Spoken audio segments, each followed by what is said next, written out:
Sharif Hatab is the team leader behind Team Sharif Sells. Sharif works both in residential and commercial real estate, servicing clients both in New Jersey and Pennsylvania. I've had the pleasure of knowing Sharif and their team for several years, and he is not only a successful team leader, but also a real estate coach. His team continues to grow and achieve more year over year, and I've been inspired by Sharif on social media, seeing everything that he does. Sharif, thank you for joining me for this conversation today to share a bit about your real estate journey and your real estate team's journey and how you've evolved to where you are today. To start off the conversation, I'm curious to start at the very beginning. How did you initially join the real estate industry?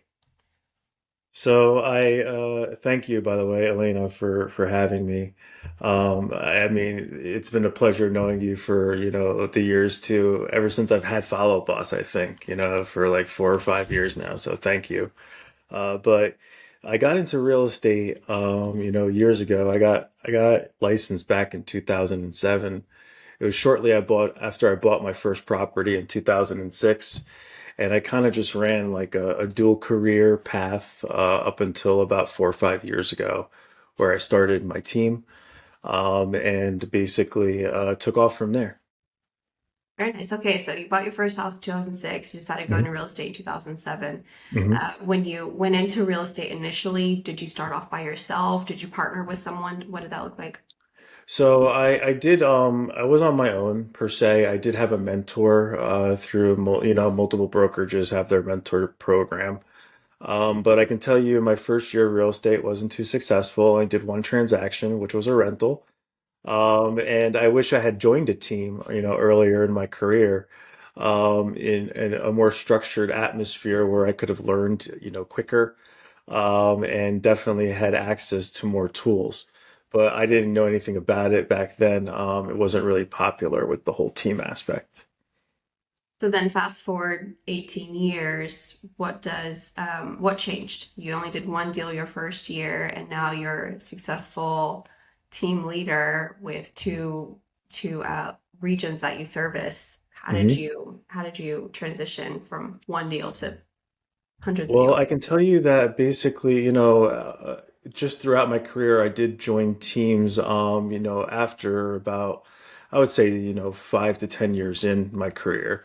But it wasn't like anything, like how we have it today, where there was a structure to it, CRM systems, automations, different tools that the team provided. It was really just a group of us that got together and just did business together. But really, what happened was, back around 2020, 21, kind of through COVID, our business blew up on the real estate side. And at that point, it was just me and a couple other people that helped me because I was doing dual career. My background is IT and marketing. So I did have my IT company, which, I actually focused on healthcare IT. And the fact of the matter is, when my real estate business took off at that point, I had to make, a decision. I just didn't have enough time in a day to manage both aspects. So we kind of shifted gears and went full force with real estate, where I just only dissolved my IT company this year. So it took that long with just, client relationships and things of that nature. But that was really what happened was it just real estate, the business took off. I decided to start to get coaching, implement different tools that I could utilize to build the team. And it's really been, history since there. And we've just been building and implementing pretty much every year, just adding to our arsenal. So what does the current, I know it changes every day. You mentioned like you're always building and growing and changing, but as it stands today, what does the current structure of your company and team look like? What supporting staff do you have, either in-house or out of house? Can you share a bit about what that looks like? Yeah, so team structure, I mean, it does shift all the time, I'll tell you that much. That's one of the struggles in real estate. But it's myself as a team leader. My wife, Patty, she runs the admin side of our business. And that consists of an in-house admin who reports to the office every day. We do have a leads coordinator who's stateside, who also doubles up as our in-house ISA stateside. He oversees about four VAs that we have doing ISA. Do have one transaction coordinator who also has a lot of role with the whole listing management process, who's a VA. We do have internal, VA that does our marketing posts, our ads, things of that nature. We do have someone that also works for us that does a lot of the website stuff. We do have an external company who is our videographer at this point, who's doing a lot of our video content. We do use a VA for internal video content as well. So we have a pretty built out, organization, a lot of support staff. I could tell you definitely by the payroll, but the fact is, we have a lot of moving pieces and a lot of specialized people that help out. That's great. Do you do a little bit of a gasp every time the payroll comes out every month? Sometimes I do when I look at that. Like, okay, no, Yep. different people. Exactly. And so then, what does the boots on the ground agents look like since you service different So regions? boots on the ground agents, we have 16 agents on staff right now. Basically, the majority of them have been with us for a while. We did pick up a couple of new people and unfortunately shed a couple recently. So we tend to hover around, around 16 to about 19 agents. And do you have active efforts to recruit agents, or do people mostly approach you for that? I think it's a little mixture of both at this point. We do have active recruiting, measures that we do enforce. We do actively reach out, but we do have people that come to our website, people that come to our masterminds that we have, our lunch and level ups. People that just interact with our videos on social media as well. So it's really just a mixture of both. So then, now segueing away from the people into the technology that supports you, I guess first, how since you have a mid-sized team, how do you support the agents? Do you require the agents to find their own business? Is it a mixture of also helping them and providing them leads? What does that look like? So, we do a mixture of everything. My philosophy has always been, teach someone how to fish rather than give them a fish. So it's kind of, a hybrid where we teach our agents how to fish, but we provide a stocked pond for them. So I'm not per se giving them the fish all the time, which we do. That's what the ISA team obviously does. But we teach our agents that, that we have 60,000 people in our database.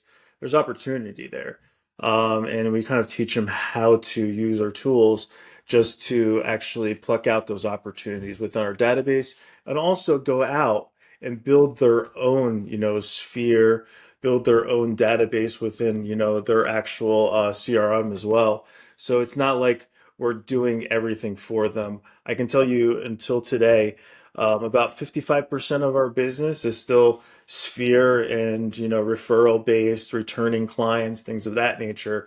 So we still weigh heavily on that. We try to structure it where our agents also are educated about that and understand how to tackle that side of the business. Yeah. So you mentioned, I want to dive into both categories. You mentioned that you teach agents how to go out and, I guess, expand their sphere. What sorts of strategies are you teaching your agents to do? Are they going to events, or what does that look like? Yeah, definitely. I mean, we do quarterly client events for our agents, so they can actively on a quarterly basis reach out to their clients in their database, their sphere, and things of that nature, so that they can have something to invite them to rather than having that uncomfortable conversation. Hey, do you have business for me? Right? It's a lot easier to say, hey, why don't you come to our pizza and ice cream social where you have a chance to win a TV, right? So those are the conversations that we're trying to teach them, and also have a goal to try to add 5 to 10 people, new people into your database a day, so they're getting nurtured. And it's not only the calls; it's also the follow-up text messages, but also we have different automations thanks to you, Elena. Within our CRM, that, will kick off Sphere quarterly emails, right? That are not as intrusive as where you would see in most places, but like advising them about different podcasts about investing and, giving them just quick updates and things of that nature, is what we found success and what we've, taught our agents. These are your tools. Make sure your database is staged correctly. Make sure your tags are on there, just so the tools actually work for you. Yeah. And then segueing into the other main, I guess, pillar of lead generation, you mentioned you have 60,000 leads in the database. Are you today still adding to that? Are you generating leads online for the agents? Oh God, yeah. I mean, I think we hover between, I think, 450 to about 600 leads a month, that are consistently getting added to our database. So, it's not just the agents adding to the database, it's us, as well, different lead sources coming in. Would you be open to sharing a few of those lead sources where you Yeah, get? I mean, our main lead sources are going to be, like I said, 55% of our business is going to be Sphere. It's going to be referral based. A lot of our business also comes through Google. Google is probably one of our largest lead sources. Again, I was marketing IT. I love search engine optimization. I can tell you have about an 8% impression share in our area. Where our auth score for our website's about a 25. So you got to imagine we are getting a lot of, flow through our website as well. We do get a lot of LSA. So we do advertise on Google. We don't just get organic, we do advertise as well. We've been successful with LSA. I love listings to leads. I tell everybody that's a great, source. Our tech back end for IDX is Ylopo.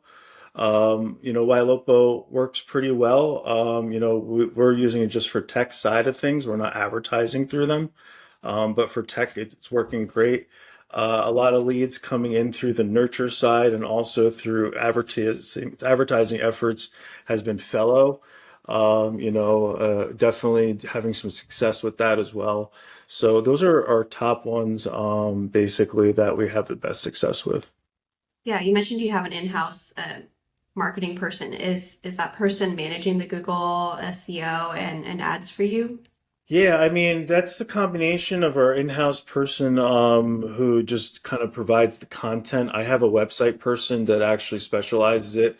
He's always going back into the website, analyzing any errors, updating titles, meta tags, things of that nature on just the technical back end side.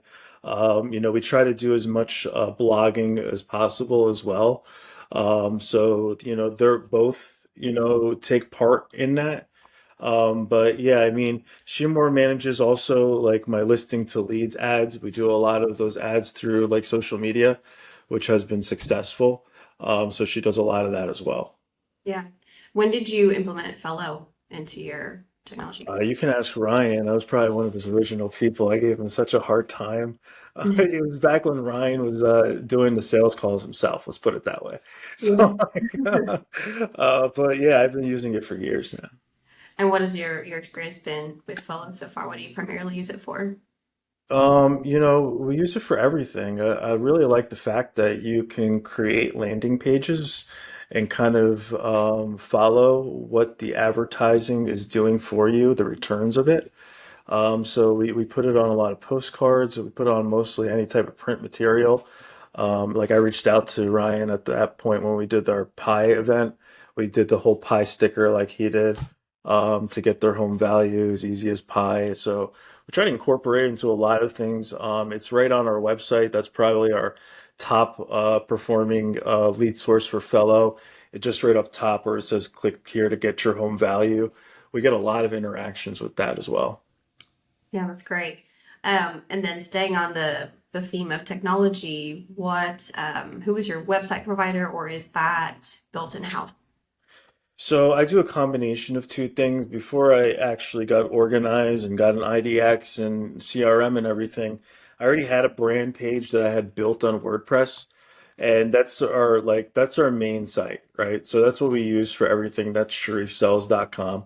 And off of that, we have a button they can click, which takes them to our IDX page, our search page, which is run by Ylopo. We do a mixture of stuff. I find that, not everybody is happy with every platform. But through our brokerage, we do get Real Scout for free. So we do use Real Scout on the back end sometimes, with the seller reports. Sometimes Real Scout's automatically importing them as well and able to set them up on searches. It really depends on the user, what they like. So we do use a combination of those type of things for like internal IDX and then external web page. Cool. And then you mentioned Follow Boss for your CRM. And am I missing any other sort of technologies that you're using, like any sort of reporting or data analytics tools you're using, or transaction management tools or anything like that? So transaction management, we kind of built that in through custom fields within Follow Up Boss. So we're doing that internally. We try to do as much reporting as possible within Follow Boss, but it's very limited on that side of things. So we do rely on CTE for a lot of our reporting, only because it's really a great value for the cost. So we do our reporting on that side of things that way. Got it.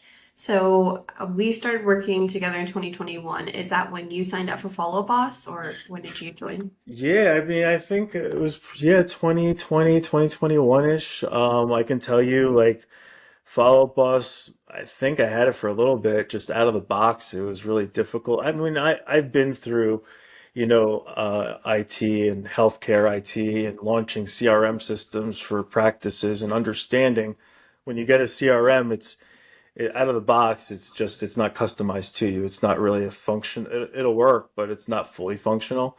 I think we started, yeah, around 21, definitely. It's when I really was going live with it. Yeah, so there's tons of CRMs out there. You see that question posted every day. What CRM should I use? So how did you decide to use Follow Boss as your CRM? Well, I'll tell you that first of all, the best CRM is the one that you use. You know what I mean? But Follow Up Boss is definitely one of the best options that I found for that. Now, I was actually investigating CRMs. I work for Berkshire Hathaway as a brokerage. My At the time, the IT technology officer was Rajiv Saja, who runs an awesome webcast or a podcast now about real estate AI. But the fact of the matter is, he had given me some suggestions, and then I started, digging into the top ones that existed, and I found that Follow Up Boss, was probably one of the best options for me. And it just backed it up with the coaching and the coaches that I had interacted with early in, the adoption of Follow Up Boss, who also, they all kind of backed up that one as being one of the top ones that everyone used as well. Yeah, thanks for sharing. So you have a tech background. You mentioned that you just last year or this year dissolved your IT company, and then you signed up for Follow Boss. So then, what made you decide to seek outside help with your Follow Boss CRM and work with key technology rather than set up the CRM by yourself? Well, I mean, there's a lot of thought planning into actually setting up your CRM. That's what people I don't think realize when they actually just purchase it. You got to think about the kind of the client's journey within your system, and how the system interacts with that person. So just like someone would hire me to list their home, right? Like there's an expert for everything. So don't get me wrong, anyone can probably do the things that we do, right, Elena? Like anyone can sell a house, anyone can automate their CRM. It's just, do you want to do it yourself and then do the trial and error and try to figure out what best practices are, and or do you want to hire someone that does it day in and day out, and has a proven track record, right? That was a very good deal for us, because the only thing that was comparable at the time were things that charged monthly, right? So for me, that's what it was. It's like I know I needed to get this out of the box CRM system customized to us, more intuitive, more automatic, with the whole processing of things. But I wanted someone to do it who's an expert and not have that, obnoxious monthly bill. So that's how we finally met, and it was definitely through like different people that had not only recommended you, but obviously on those communities for Follow Up Boss as well. Yeah.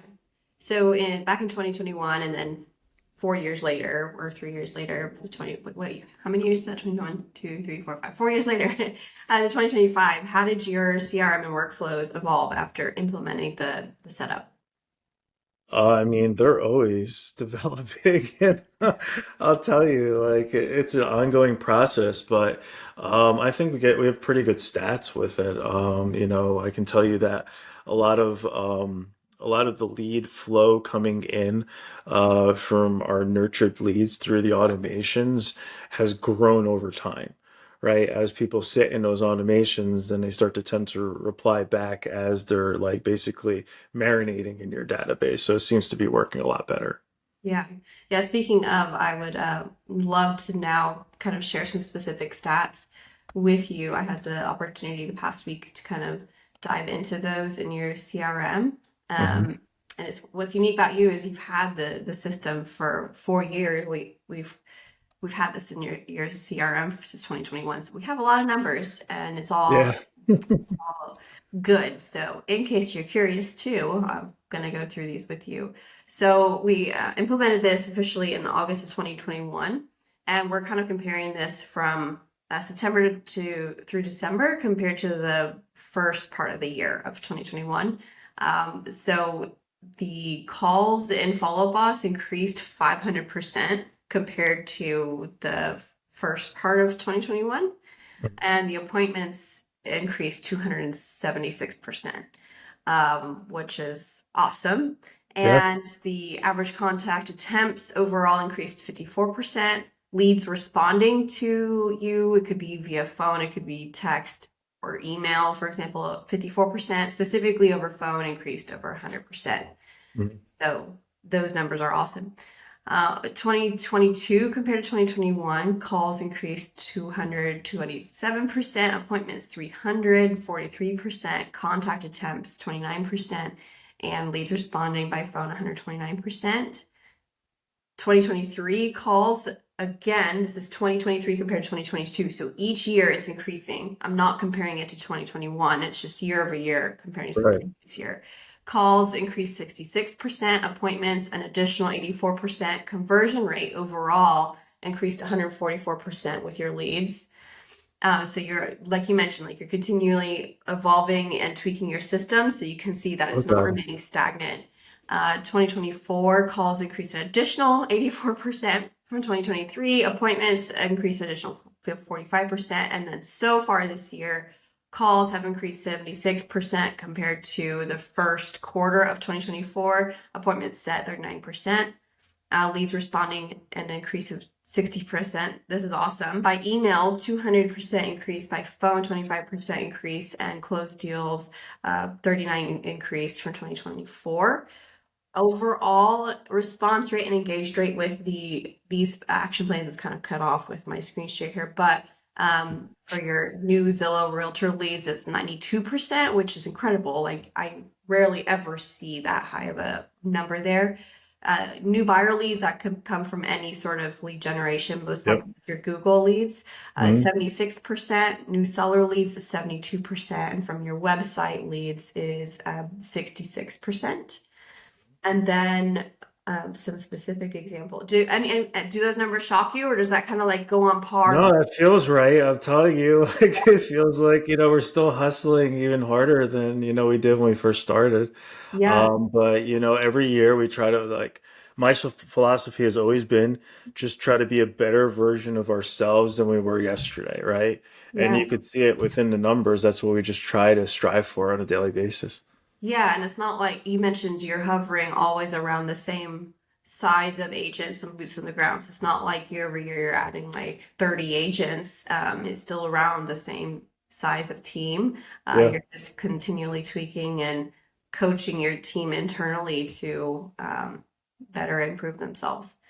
Exactly. That's really what it is, and kind of just top grading the team and just having candid conversations with the ones that are not putting in the work and telling them that unfortunately, things are just not working out between us.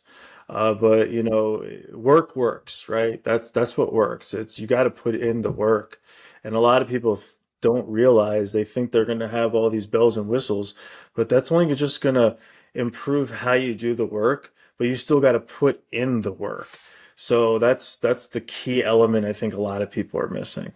Yeah, and that's why I pulled all of these stats and not just like automation stats Yeah. because I wanted to show like calls are increasing like 500%, 200%, 60%, 80%, 200% this year.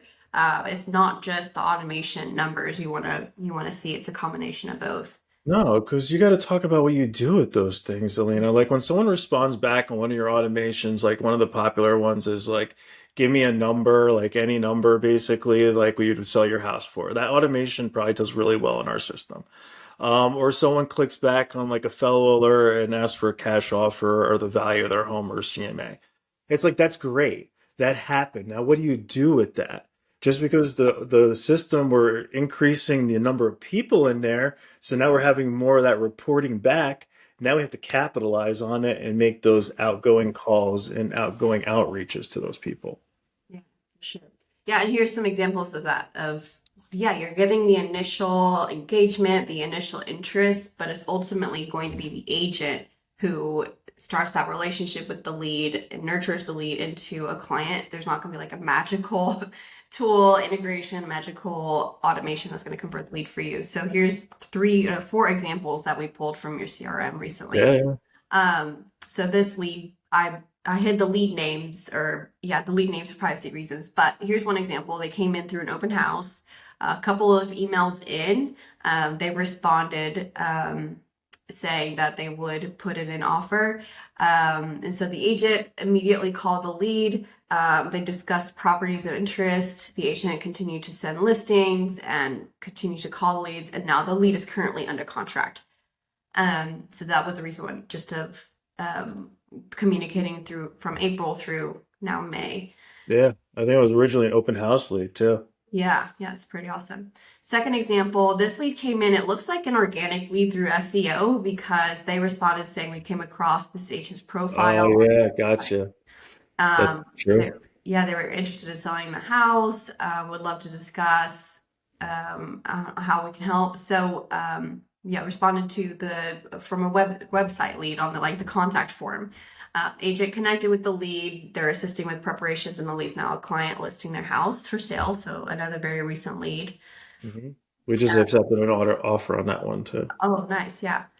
Uh, third example, responded as a seller lead, probably an ad. Agent is assisting the client in preparing the home for sale. Property is now pending an offer. I think this one was just the initial very first text message they respond. Yes. And they laid it all out in the first text message response, which was Yep. awesome. They just shared everything about their current circumstances. So that was pretty incredible. And then the agent was able to reach the lead. And then final example here, responding from a seller ad, just an initial saying, hey, yeah, please text me. I prefer to text. And then communicated over text for a bit. And then eventually scheduled a listing appointment and is now an active listing. So it's pretty. Yeah, I mean, it works pretty well, especially, there's limitations within Follow Bus, but that initial text that allows you to do helps out a lot. So we definitely get a lot of responses off of that. Yeah. I have one final question for you before we wrap up this conversation, and you might have to think about this one. I'd love for you to think of one strategy you've implemented over the years or a tip that you'd be open to sharing that you've implemented into your business. It doesn't have to be specific to Follow Up Boss or even technology, but something that's had an impact in some way, whether it's lead management, being able to have those stats show there that you've been able to increase the reporting and the calls and the appointments, client retention, business growth, to something that's had some type of impact to your business growth that you'd be open to sharing. There's so many of them, Elena. I mean, that's what you strive for when you're building a business is those like impactful wow moments, right? But really just implementing a CRM system initially. I wish I had started that sooner. I don't know how anyone could be successful without one. There's a lot of lost opportunities and mishandled situations because of lack of a CRM system. So I can tell you that initially in itself changed our business like significantly. Like imagine purchasing Zillow leads initially like, when you're starting, the team and not having to go into a CRM. Like that in itself, it baffles me till this day how I could have done that. So I can tell you that's probably the most significant thing. Yes. Awesome. Well, thank you for your time, Sharif. Congrats on all of your growth and your success. I look forward to continuing to following you on social media and seeing your continued success and growth. Yes, thank you for your time so much. Thank you for yours too, Elena. I'll talk to you soon.